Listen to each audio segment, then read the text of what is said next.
Здравствуйте, уважаемые друзья! Сегодня я проведу очередной вебинар по очередной интересной теме. Тема связана с храпом, а именно хирургическое лечение храпа.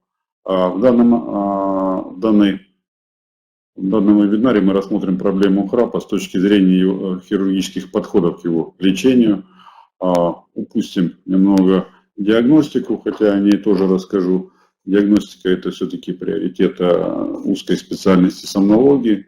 Эти специальности у нас в клинике широко представлены, есть хорошо высококлассные специалисты, которые проводят диагностику легких, средних, тяжелых форм апноэ сна. Ну, а прежде всего пациенты обращаются с такой проблемой к врачу, это как громкий раскатистый храп, который мешает, как правило, окружающим больше спать и существовать. Ну и уже пациенты, мужчины и женщины, устают от храпа, плохо высыпаются, плохое самочувствие. Ну, в общем-то, здесь есть симптомы, которые нам, в общем-то, знакомы. Хирургическое лечение храпа означает, что фразой Макса Фрая: любой сон должен заканчиваться пробуждением, если не хочет оказаться смертью.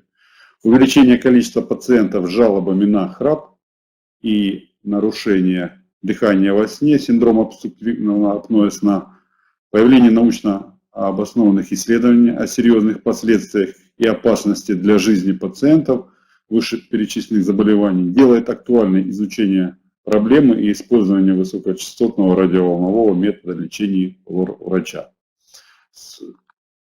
Какие проблемы возникают вообще проблемы храпа, диагностики храпа и самой такого термина храп? Это то, что первые сложности возникают при отборе пациентов. К сожалению, сейчас уже более не структурированы, все знают, не все знают, но терапевты, невропатологи, кардиологи, сталкиваясь с этой проблемой, не пытаются ее лечить или игнорировать. Они четко знают, что есть такие специалисты-сомнологи, что врачи занимаются этой проблемой, и она решаема, и направляют таких пациентов к нам. Какие проблемы в общей поликлинической системе существуют? Это отсутствие в клинике лаборатории сна, полисомнографии, как золотого стандарта диагностики апноэ сна, или респираторного мониторинга. Сейчас респираторный мониторинг, ночная пульсоксиметрия приравнивается по эффективности исследований к полисомнографии, которая возможно провести только в условиях стационара. Такие лаборатории сна, если мы говорим о Москве, уже достаточно. Но в нашей клинике мы применяем достаточно удобный метод, это респираторный мониторинг. Это датчик отдается пациенту на ночь, объясняется, как с ним работать, и утром пациент приходит с результатами. Минимум пациент должен провести во сне от 3 до 5 часов. Соответственно, происходит запись, и по результатам этого анализа, расшифровка, врач-сомнолог дает рекомендации. Или же показано оперативное лечение, или только СИПАП-терапия. Существует сложность формирования первичного диагноза, именно хирургического, потому что как таковой гипертрофии мягкого неба нет, и мы, да, в общем-то, и храп как таковой, он шифруется как апноэ сна, остановка дыхания во сне. Хотя храп бывает и без остановок дыхания во сне, поэтому приходится указывать причину: искривление носовой перегородки, гипертрофия мягкого неба, гипертрофия небных миндалин. Что еще осложняет проблему храпа? Это наличие сопутствующих заболеваний, сердечно-сосудистых заболеваний и ожирения. Но они являются и следствием, и причиной. Поэтому в данном случае подход к хирургическому лечению должен проводиться после консультации сопутствующих специалистов, если имеются такие проблемы. У нас опыт в нашей клинике и моей практике есть. Это совместная работа и операция с хирургом, который занимается бариатрической хирургией, и пациента с высоким индексом массы тела, который пришел первично решить проблему храпа, мы пришли к решению, что решить ее можно только через значительное снижение веса. такая операция была проведена. Результат через год поразил всех, и пациента, и значительное снижение веса, отсутствие храпа, ну и то, что пациент решил многие свои сопутствующие проблемы с сопутствующими заболеваниями. Поэтому здесь мы можем провести одномоментную операцию, еще раз повторюсь, бариатрическая хирургия на достаточно высоком уровне в нашей клинике представлена. Отсутствие, какие еще проблемы продолжаемые, отсутствие четких данных об эффективности лечения до и после операции. Я этой проблемой занимаюсь около 9 лет, оперирую, и, к сожалению, отследить пациентов и отследить эффективность лечения достаточно сложно, привлечь пациентов, когда у них уже есть результаты, пригласить их объективно на обследование повторное, потому что результат есть. Немногие считают, что, в общем-то, дальнейшее наблюдение им не нужно. И провести, а главным критерием эффективности лечения является, кроме отсутствия жалоб, еще проведение респираторного мониторинга. То, с чего мы начинаем, в общем-то, этим же методом мы и контролируем эффективность лечения. Поэтому большая часть, конечно же, появляется, приходит, и многие делают респираторный мониторинг. На результате этих исследований я могу вам с уверенностью сказать, что результат хирургических операций, он достаточно высокий, и пациенты все довольны результатом. Также стоимость операции иногда является фактором, который является таким фактором, который сдерживает некоторое количество пациентов, хотя с жалобами приходят многие, решить проблему эту хотят, и в неделю обращается достаточно много пациентов, учитывая сейчас и развитие социальных сетей, это и пишут через Инстаграм, и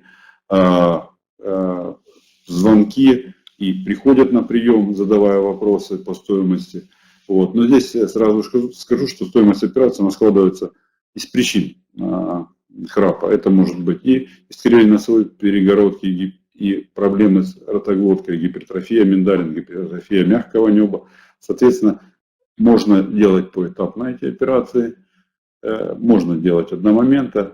Все зависит от, конечно же, от состояния пациента. Прежде всего, допуск терапевтического состояния, общесоматического.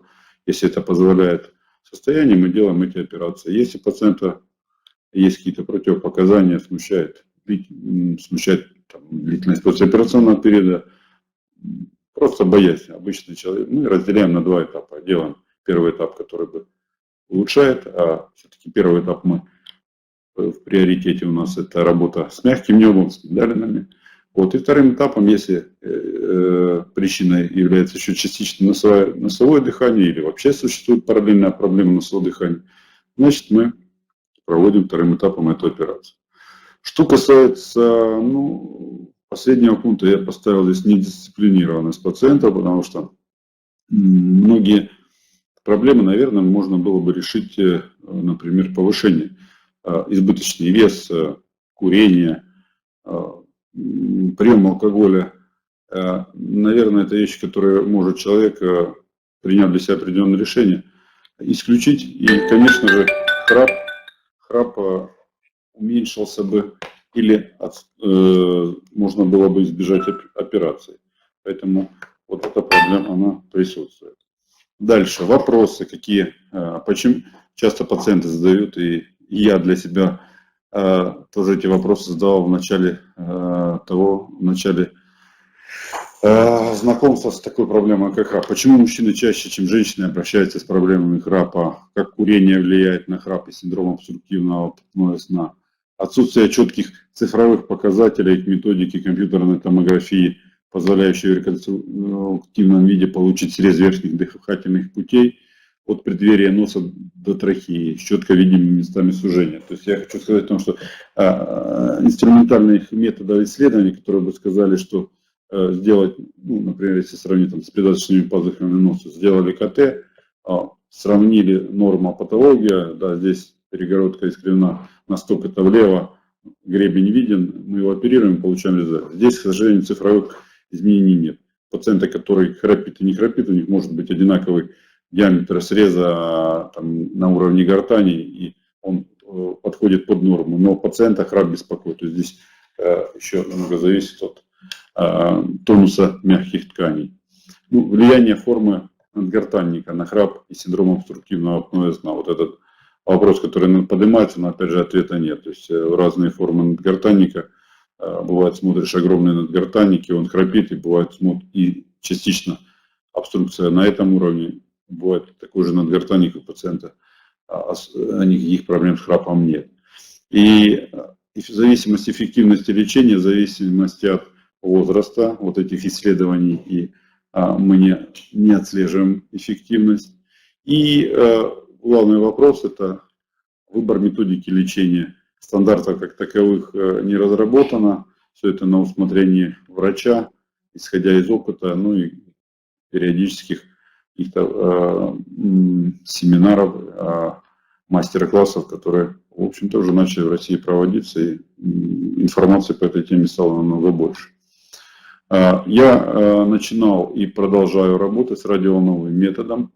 Да, в общем-то, и в хирургической практике мы используем радиоволновый метод как радиохирургический нож. И здесь я хочу перечислить его преимущества, потому что первое, что у этого радиоволновой методики есть четкие методические рекомендации к проведению сомнопластики, улополатопластики, вазотомии.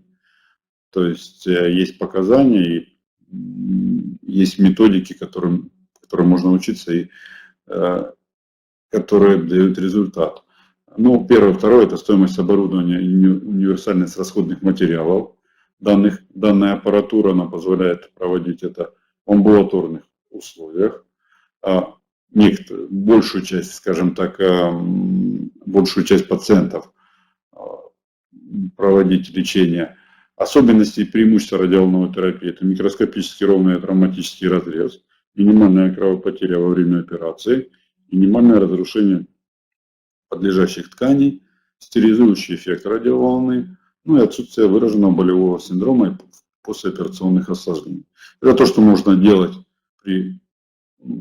конечно, нужно иметь достаточно опыт, владеть этим методом, владеть и другими методами, чтобы, если дополнять методы радиоволновые и прошивать, например, некоторые мягкомнебы, делая пластику мягкомнебу, кроме удаления, нужно еще и создать определенную форму. Не у всех пациентов удается только отсечь, нужно еще и прошить, смоделировать форму мягкого неба. Что касается, сразу вопросы появляются у пациентов, используете вы лазерный метод в своей методике? В своей практике я использовал лазер, когда мы начинали, была в клинике возможность работать и лазером, и радиоволновой, но лазер увидел о том, что лазер более болезненно, более травматично действует на ткани.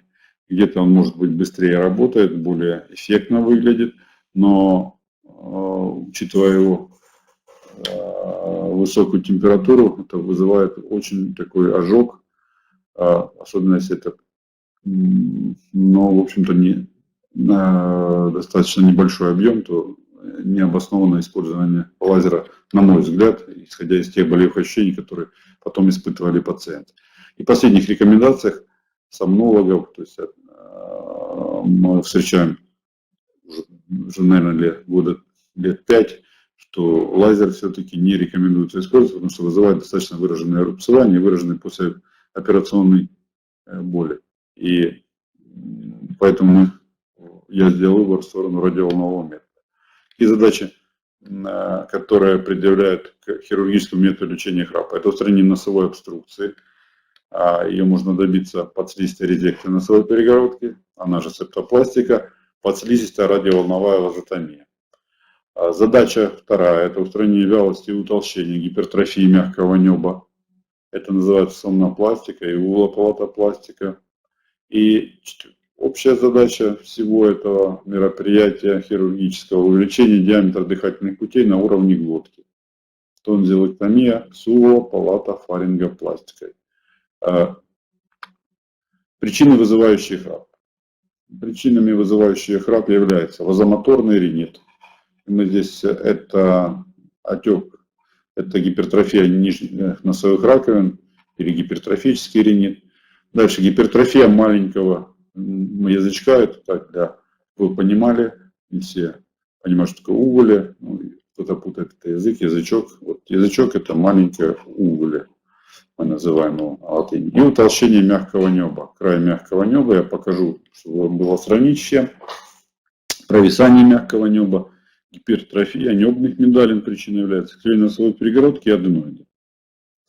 На следующем слайде постараюсь показать, как раз представлено будет видео, где удалось снять при помощи эндовидеоскопии пациента, к сожалению, не во сне. Ну, вот пациент мы уложили, сымитировали храп и увидели интересную картину.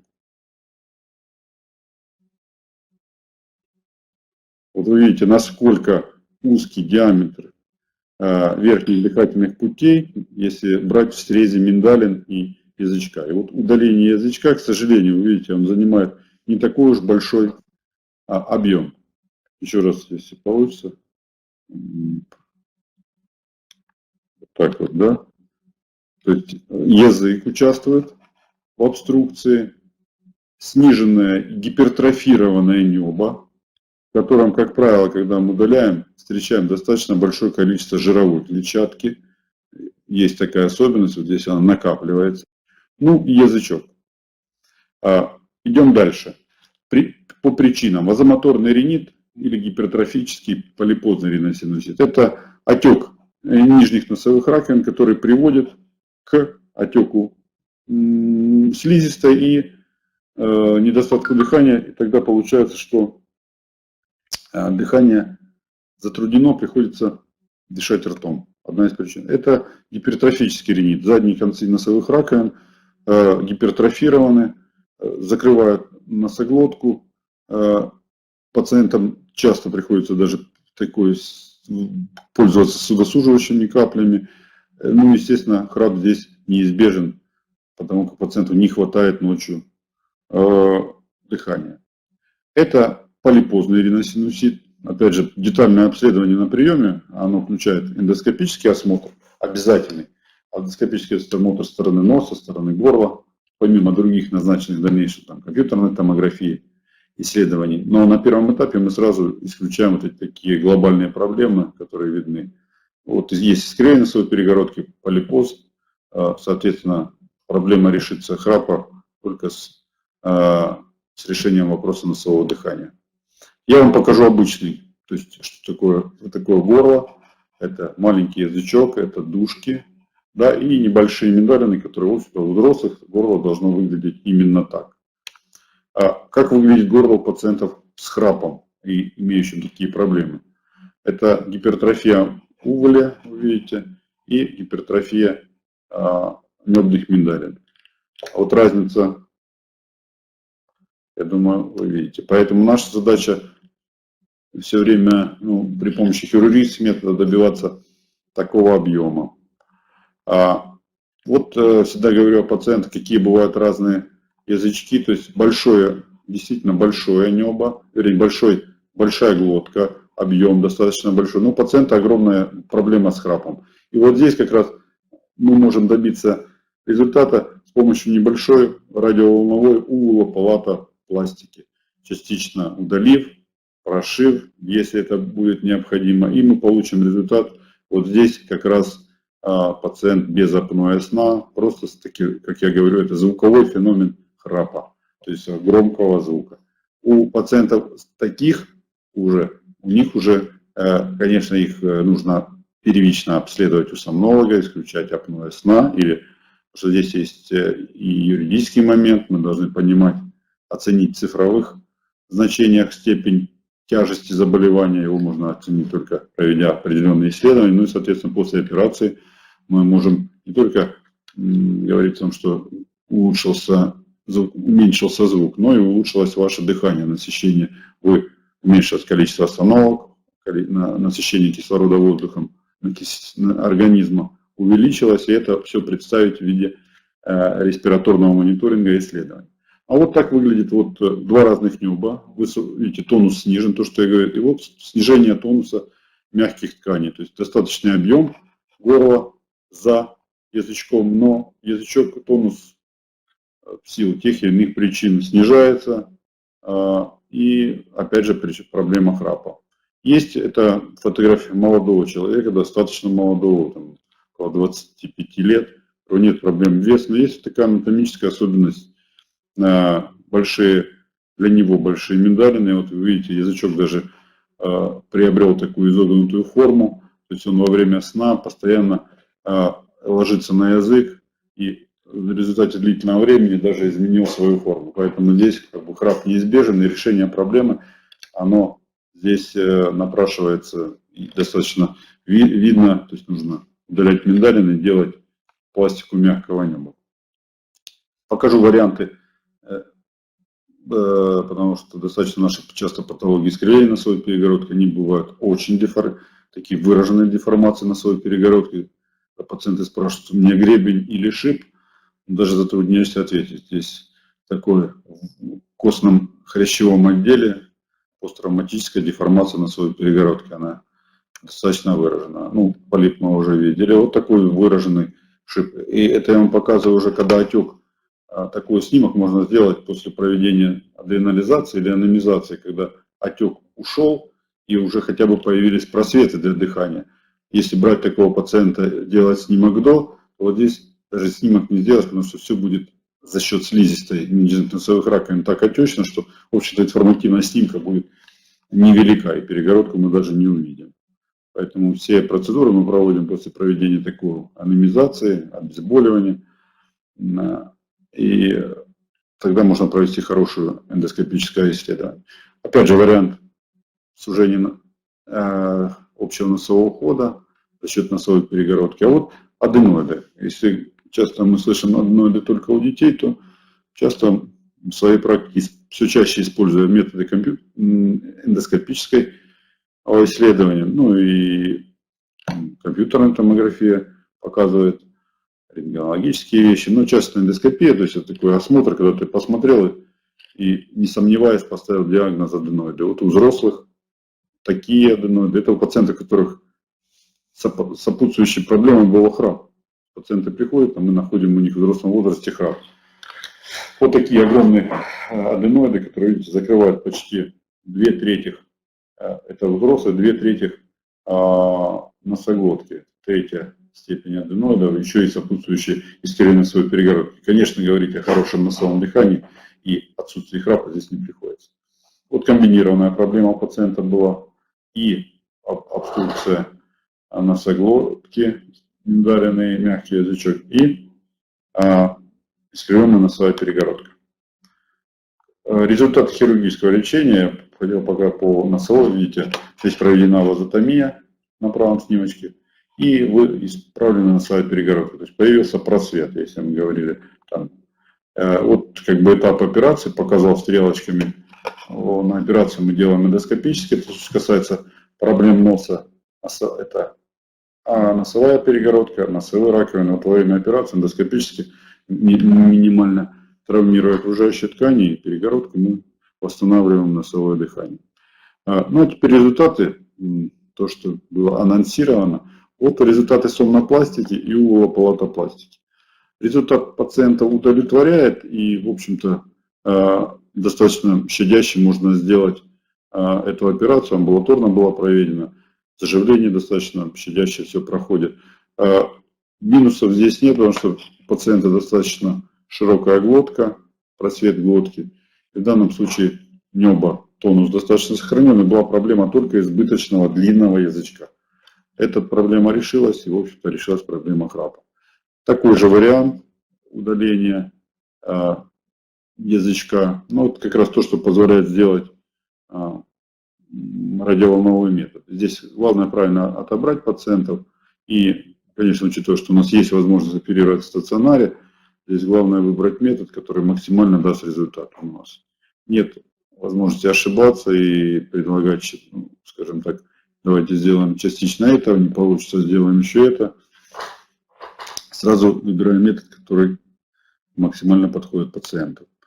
Такой же вариант удаления язычка, это задние дужки. Но здесь немножко прижаты задние дужки к задней стенке глотки, потому что когда мы проводим такое фотографирование, приходится пациенту говорить там и мягкие ткани прижимаются задней дужки к небу. Но выглядит это, если это взять, вот удается сфотографировать так, то вы видите, рот закрыт пациента, это мы ввели эндоскоп, и видим, что пространство позади мягкого неба достаточно, чтобы ночью, когда пациент ложится, воздух проходил через вот эту суженную часть, не вызывая храпа, не вызывая сужения дыхательных путей.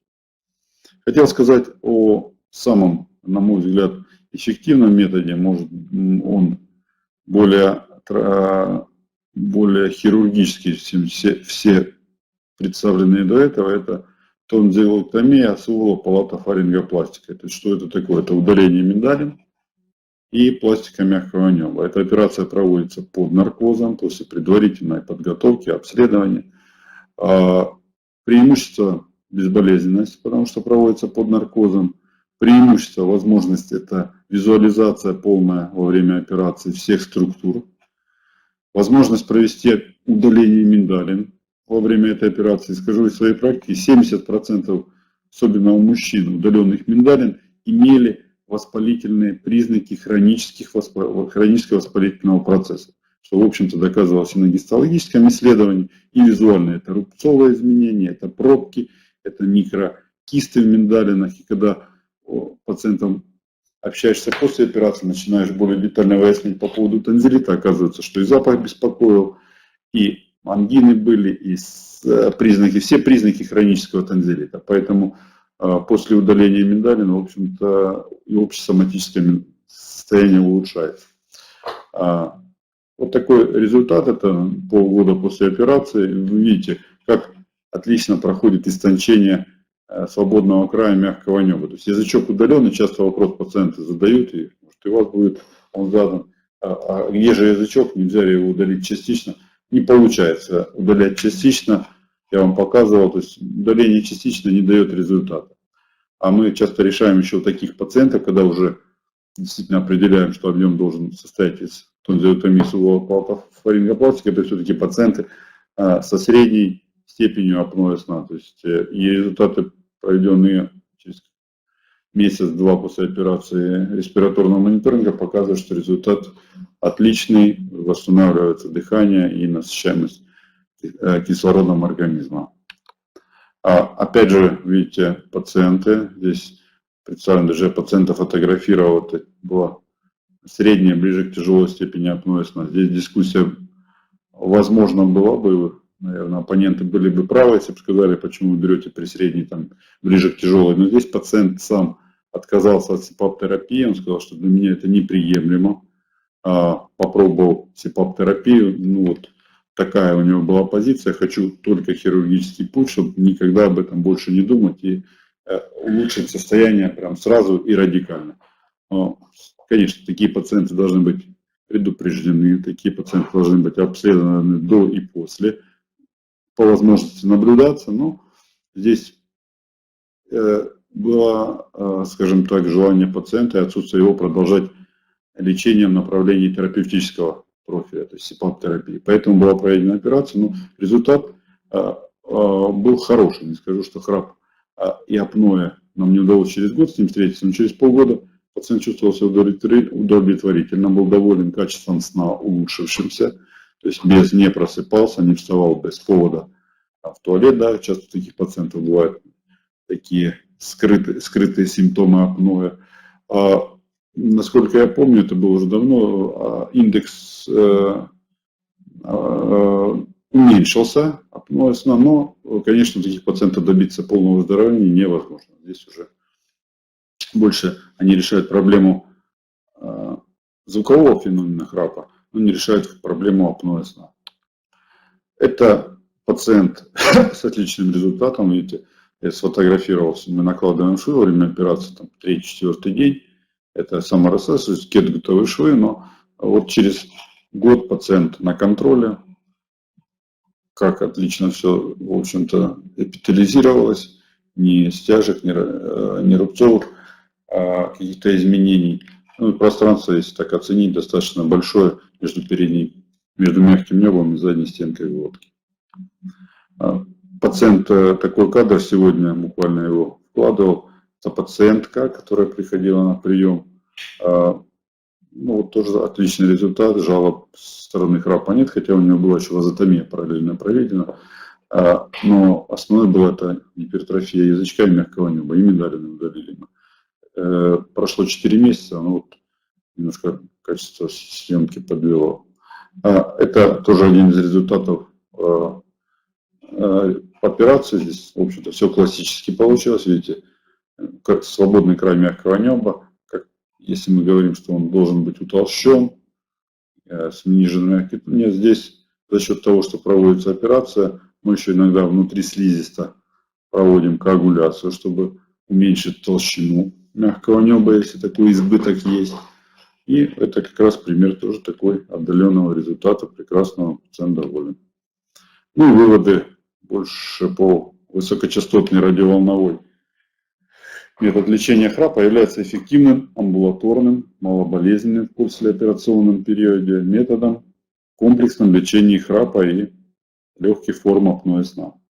И по результатам проведенного анализа эффективности радиоволновых методик лечения, комбинации подслизистой радиоволновой вазотомии с радиоволновой улополотопластикой в сравнении с хирургическим методом лечения, подслизистой резектансовой перегородки тонзиллэктомии с улополотофарингопластикой, именно метод более хирургический, радикальный, является наиболее качественным методом лечения храпа, синдрома легких форм апноэ сна у больных различных возрастных категорий. Я закончил. Если у вас есть вопросы, я буду на них готов ответить.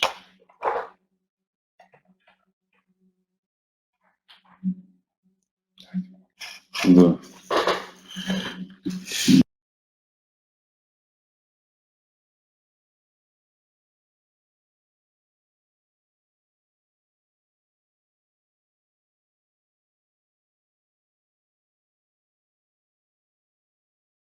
Вопросы отвечу.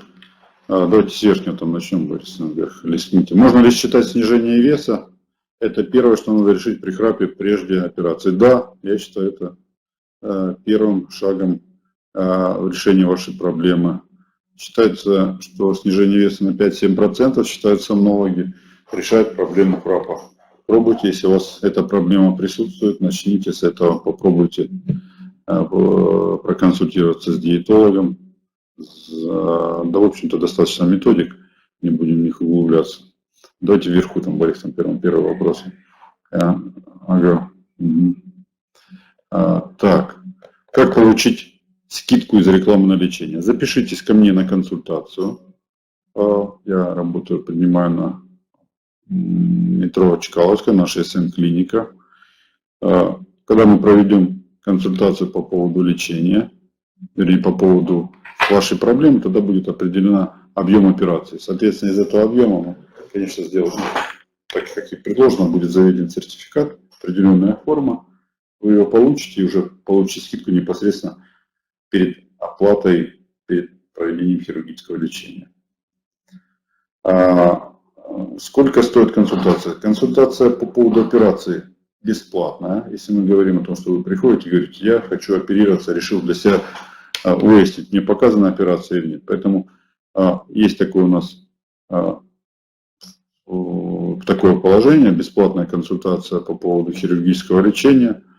Если вы хотите просто проконсультироваться и посмотреть свои проблемы, вот, консультация стоит 1850 рублей, я веду прием станция метро Курская, или она же Чкаловская, второй Сыромятнический переулок, дом 11. Через колл-центр СМ-клиники, сзади вы видите большой логотип, 37-48-49, или другие телефоны колл-центра. Вы записываетесь к врачу Горовому Александру Михайловичу. Я, в свою очередь, вам дам направление, если это будет нужно, к врачу-сомнологу, сориентирую вас по необходимым исследованиям, ну или же, если это необходимо, будут другие специалисты, в том числе и наша бариатрическая хирургия, вам в помощь наши врачи-эндокринологи, а другие специалисты терапевтического профиля. По поводу стоимости операции, если говорить о пластике мягкого неба, радиоволновой улополотопластики, это стоит около 25 тысяч рублей, амбулаторная операция. Если мы говорим о более тяжелых, более таких случаях и более серьезных хирургических операций, эта операция стоит около 75 тысяч рублей. Она включает операцию, нахождение в стационаре, наркоз, предоперационное обследование. То есть это комплексная услуга, вот она около 74 тысячи стоит. На больничный после операции мы даем от 5 до 7 дней, потому что в зависимости, если это амбулаторно, она лучше не требуется. А если стационарно, да, 5-7 дней после операции чудес не бывает, горло болит, умеренно болит, но специально есть методика снижения боли. Мы и уколы местные используем, и общие обезболивающие препараты применяем, если это необходимо, хотя, в общем-то, уже исходя из такой, что достаточно мало травматично, стараемся работать и уменьшаем болевой синдром до минимума. Поэтому сутки стационара вы находитесь в стационаре, за этот период мы понимаем, насколько болит, какие препараты вам назначат, смотрим вас раз в 3-4 дня, наблюдаем и корректируем болевой синдром. Нужно ли принимать антибиотик при этом? Я назначаю первые 2-3 дня. Это предотвращает осложнения. Почему? Потому что мы все кушаем, пьем, еда попадает, может быть инфицирование здесь. Поэтому да, антибиотик 3 дня назначаем. На фоне искривления сомнологии это обязательно или желательно вопрос такой, если нет задержки дыхания. Вы знаете, исходя из моей уже больше практики, это обязательно.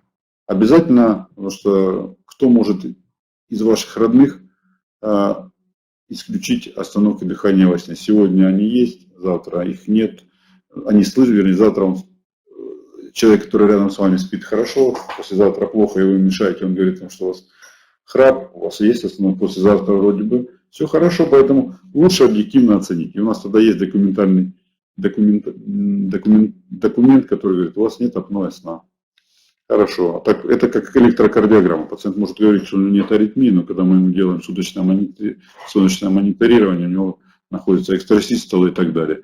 И вот в тот момент, когда мы ему делаем, у него все хорошо, а в другой момент нет. Поэтому здесь по результату этого назначается достаточно серьезно, получается, нам надо решить или оперировать, или нельзя оперировать. На фоне искривления носовой перегородки довольно долго высокий освал. Возникли проблемы с суставами уже более года. Операцию по удалению шипа всегда включает общий наркоз. Какая стоимость обычно в среднем? Спасибо, это вопрос. Первое, астла антистрептолизин О однозначно повышен у пациентов с проблемой хроническим танзелитом. Поэтому здесь надо разделить две проблемы, шип и танзелит. Миндалины нужно смотреть, но астла это большой жирный плюс за удаление миндалин. Еще если болят суставы, это стопроцентные показания к удалению миндалин. По поводу удаления шипа, наркоз, да, мы используем наркоз всегда. Последние 9 лет работы в СМ-клинике, мы оперируем только исключительно под наркозом.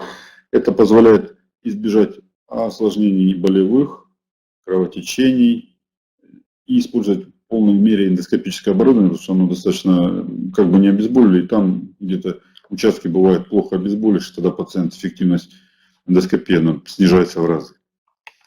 Если пройдено обследование в вашей клинике, у друга врача результаты будут действительно поставить диагноз, но храп не прошел после лечения. Ну, понимаете, если пройдено обследование в вашей клинике у другого врача, результаты будут действительно, да, результаты будут действительно, это общая база, я также работаю в структуре СМ-клиники, ничего не изменилось. Поэтому все в компьютере, мы смотрим, с чего не хватает, да назначаем. А вот поставили диагноз аллергический ринит, но храп не прошел. Ну, давайте начнем с самого начала, с методов диагностики. Нужно провести эндоскопию, нужно пройти дополнительно компьютерную томографию, если этого нет. Понять причину же аллергического ринита. Если поставили аллергический ринит, вопрос, насколько эффективность его лечения. Эффективно, неэффективно. Храп при лечении аллергического ринита, наверное, не пройдет. Если есть проблемы с глоткой, да, тогда надо лечить глотку, провести. Есть ли противопоказания при лечении храпа? Или есть сахарный диабет?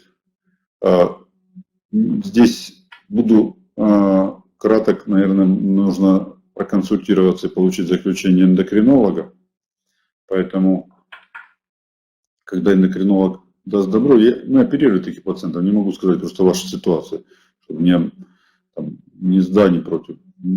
Противопоказаний нет, все вещи проводятся после детального обследования, поэтому я думаю, что противопоказаний не будет. Если сильно храпит дочь 17 лет, есть вопрос пациента, есть ли возрастные ограничения по операциям? Сильно храпит дочь 17 лет. Спасибо. Ну вот я вам показывал аденоиды, как правило, причиной является в молодом возрасте, это, конечно же, аденоидная вегетация, поэтому проведение эндоскопического исследования позволит выявить наличие или отсутствие аденоидов. И я думаю, что здесь надо начинать с эндоскопического обследования и выяснить причину. Часто начинают 3, 5, 7 лет. Сейчас много статей и исследований. Это синдром апноэ сна у детей. Причиной является, бывает и гипертрофия небных миндалин. Здесь вообще гипертрофия лимфоглоточного кольца имеет большое значение. Может быть, там миндалин нужно частично, тонзиллотомию делать, может, аденотомию. Поэтому так, хороший лор-хирург вам в помощь.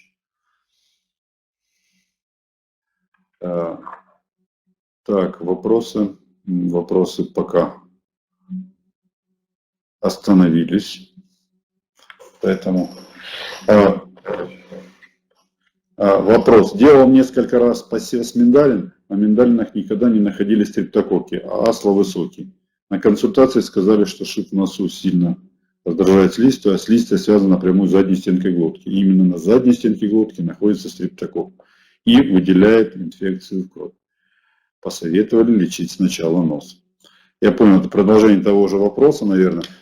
Мы в своей практике тоже встречаем такой казус наличия антител, то есть антител стрептококку в крови, но здесь никакой связи частично имеет, наверное, не могу сказать ситуацию, потому что сам встречаюсь, что шип причина является при отсутствии тонзиллита вообще причиной раздражения задней стенки глотки и раздражения миндалин, но никак не причиной, связанной с распространением стрептококка. Он все-таки очагом его распространения является лимфоидная ткань, именно небные миндалины. Поэтому, да, есть и такое, и такие случаи, что удаляя миндалины, мы не добиваемся стойкого снижения стрептококка. Но научно доказано, что стрептококк локализуется.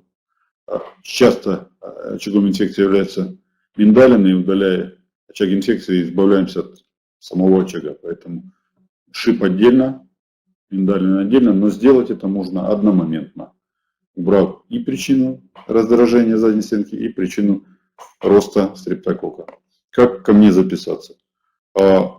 СМ-клиника, сайт СМ-клиники, телефон колл-центра. Меня зовут Александр Михайлович, фамилия Горовой. Записывайтесь, я принимаю на станции метро Курская, повторюсь, 2-й Сыромятческий переулок, дом 11, СМ-клиника на Курской. Операции все проводятся у нас в стационаре на станции метро Войковской, полноценный хирургический стационар, где дежурят лор-врачи, где дежурят ночью анестезиологи, поэтому вы будете под полным профессиональным наблюдением в течение послеоперационного периода. Ваша тактика при гипертрофии язычной миндалины как часто является причиной храпа. Тактика частичного удаления за счет радиоволнового метода, прижигание есть специальные электроды, изогнутые специально. Мы прижигаем, если удается, если уже очень даже частично, можно в режиме разрез коагуляции даже частично удалить.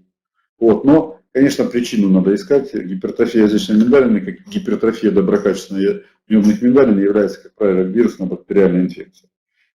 Берем мазки, ПЦР. Сейчас есть достаточно современный метод хромат-спектрометрии, исследования микрофлоры, микробиоциноза локально носоглотки, поэтому дает полный ответ на всю микрофлору, в том числе и анаэробную микрофлору, которая, вы знаете, в общем-то, в мазках обычных не высеивается. Поэтому если мы не видим возможности лечить, то есть противовоспалительную, антибактериальную терапию, противовирусную в том числе, если иммунологи сказали, что все, у вас нет вируса Эпштейн-Барра, цитомегаловирус, герпес-вирус исключили, значит, это сугубо такая доброкачественная гиперплазия, вследствие чего-то. Да, радиоволновый метод, удаляем, прижигаем.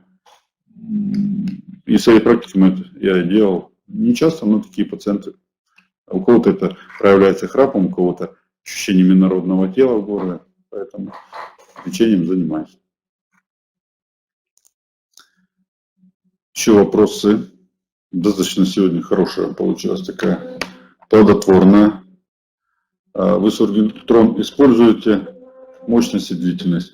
Использую мощность, длительность, ну там разрез, коагуляция, разрез, здесь в зависимости от того, мощность, зависит, что хочу, по-моему, там 5-6 единиц, 5-6 мощность используем, это если надо разрезать и коагулировать. Вот такая ситуация. Так, пожалуйста. У нас хорошие, насыщенные такие. Все, мне показалось, все вопросы мы, которые хотели, даже я хотел где-то ответить на них по умолчанию, все вопросы были заданы. Поэтому скажу, что основная проблема — это болит или не болит. Болит умеренно. Конечно, операция в горле, она предусматривает то, что мы не прекращаем кушать, пить, и пища попадает на поверхность раневую, но особенностью метода является то, что мы ушиваем все поверхности раневую, пытаемся сопоставить ткани, слизистую, мышцы, ушить рану, и рана получается, в общем-то, закрыта. Поэтому это позволяет избежать такого болевого синдрома. Ну и от вас зависит много, от пациента зависит, если он выдерживает те рекомендации, голосовой режим, хотя бы 2 дня, чтобы меньше разговаривать, общаться по телефону. То есть рана должна быть максимально, за ней нужно следить и ухаживать. Поэтому если все рекомендации выполняются, 3-4 день пациент чувствует себя хорошо и, в общем-то, приступает к работе, продолжает работать. Спасибо всем за уделенное время. Так.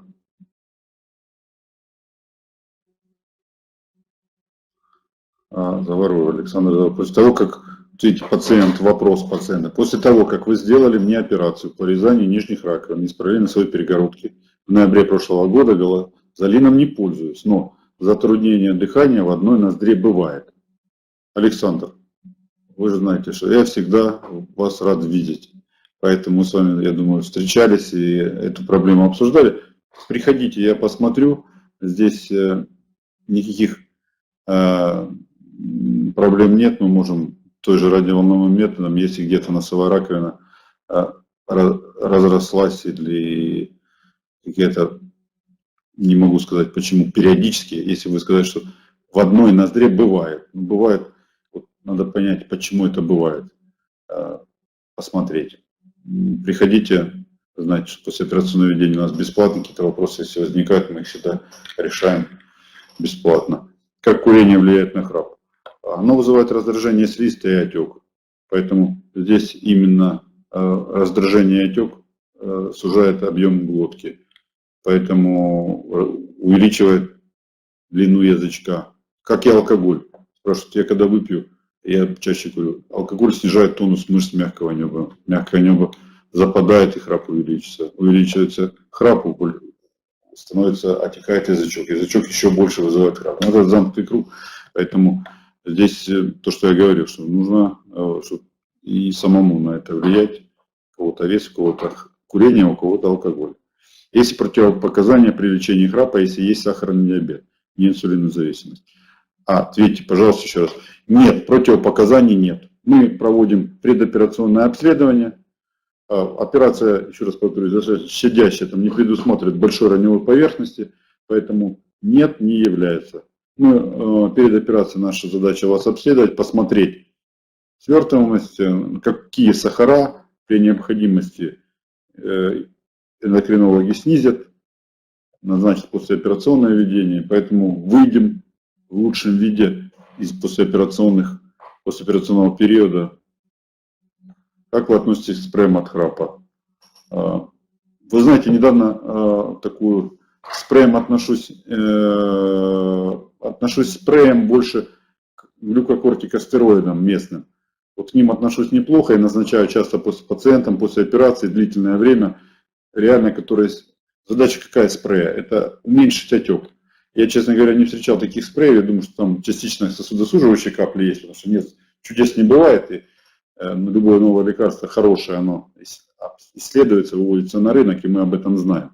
А вот такие, скажем так, БАДы, которые содержат, в том числе и сосудосуживающие, они расширяют нос, но в то же время вызывают потом отдаленный эффект затруднения дыхания. Поэтому лучше пользоваться назальными кортикостероидами, которые без каких-либо осложнений снимают отек у нас, будь то аллергический, будь то связанный с воспалительным характером, и дают вам хотя бы частично носовое дыхание, с чем связан храп. Поэтому, что хотел сказать, что недавно общался с коллегами, которые занимаются патентами на новые исследования. Вот увидел такой метод, как трубочки разного диаметра, которые вводятся в нос и которые блокируют заднюю часть мягкого неба. Используют, если не ошибаюсь, японская разработка, вот хотят ввести на рынок. Ну, там предварительно достаточно неплохой такой ход маркетинг. Ну и вещь неплохая, трубки разного диаметра. Первую трубочку, она как тестовая, подбирается диаметр и в конце вводится в нос. И пациенты так спят в течение ночи. То есть такая блокировка мягкого неба. Пока исследование провести сложно, то есть достаточно субъективные оценки, но те, кто занимается продажами в Японии, говорят, эффект есть. После проведения операции храп может вернуться? Да, может, если вы увеличите, если вы поправитесь, повысится вес. Здесь нужно понимать, сколько вы весили до операции, если после операции вы начнете набирать, а такие ситуации тоже бывают. Пациенты приходят через 3-4 года, достаточно расслабившись. Вот. Но, с другой стороны, операция позволяет и снизить вес, потому что все-таки определенный режим, который мы назначаем, еды, он позволяет прилично сбросить вес. И уже от этого вот так связи нет. И в зависимости от этого пациент как бы закрепляет свой результат, он снизил там на 5-7 килограмм, он и физически счастлив, и морально, то, что ему удалось это сделать, счастливы его родственники, подруги, жены, чтобы пациент стал стройнее, бодрее. Поэтому все это в целом мы решаем не только проблему храпа, мы решаем проблему качества жизни. Вот этим я закончу, что качество жизни здесь первично. Операция храп, да, но это продлевает жизнь. Остановка дыхания во сне, смерть, ну, и все другие неприятные, которые бывают при развитии апноэ сна, а храп, ну, в любом случае приводит к развитию апноэ. Поэтому вот такая ситуация.